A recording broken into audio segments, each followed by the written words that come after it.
আসসালামু আলাইকুম। কেমন আছেন সকলে? আলহামদুলিল্লাহ, আমি ভালো আছি।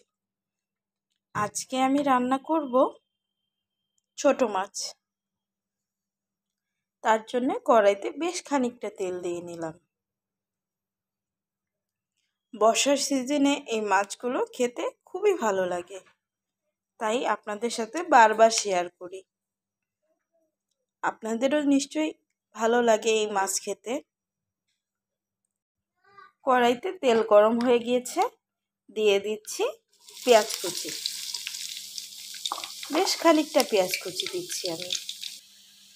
পেঁয়াজটা যখন ঠিক এরকম ভাজা ভাজা হবে, খুব বেশি ভাজা না, সামান্য একটু পোড়া পোড়া হবে, তখন এর মধ্যে দিয়ে দেব আমি একটু পরিমাণে পানি দিয়ে এখানে আমি আর কিছু কাঁচা পেঁয়াজ যোগ করে দিয়েছি। এতে করে রান্নায় মাছটার একটা মিষ্টি মিষ্টি ভাব আসবে। দিয়ে দিলাম স্বাদ মতো লবণ। এই সময় লবণ দেওয়াটা খুব জরুরি, কারণ লবণ দেওয়াতে মাছটা এই পেঁয়াজটা ধীরে ধীরে গলতে শুরু করবে। দিয়ে দিলাম টমেটো কুচি। আমি এখানে একটা টমেটো দিয়েছি। টমেটো কুচি দিয়ে দিলাম সামান্য একটু রসুন বাটা। এই রসুন বাটাটা মাছের ভুনায় ভিন্ন একটা মাত্রা যোগ করবে। দিয়ে দিচ্ছি হলুদের গুঁড়া,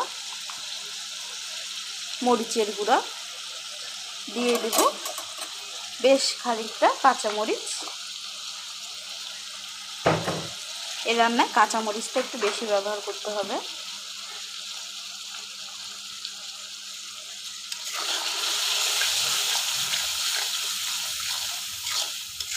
এখনই তো চমৎকার একটা কালার এসে গেছে, রান্নার পরেও দেখবেন কি চমৎকার কালার আসে।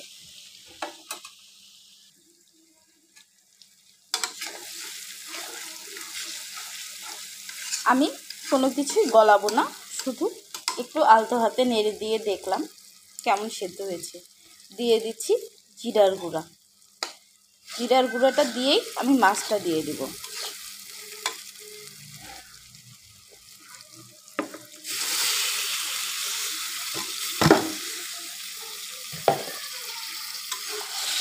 মাছগুলো দেখেই আপনারা বুঝতে পারছেন এগুলো মিশালি মাছ, এগুলো ভুনা করব।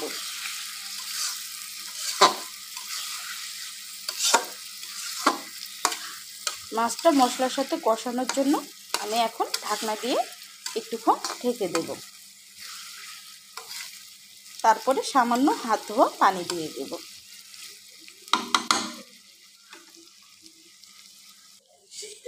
মাছটা থেকে তেল উঠে এসেছে, আপনারা কালারটা দেখেই বুঝতে পারছেন। দিয়ে দিচ্ছি অল্প পরিমাণে ঝোলের পানি। যেহেতু ভুনা ভুনা হবে, তাই অল্প করে একটু পানি দিচ্ছি। এতে মাছটাও সেদ্ধ হবে। আর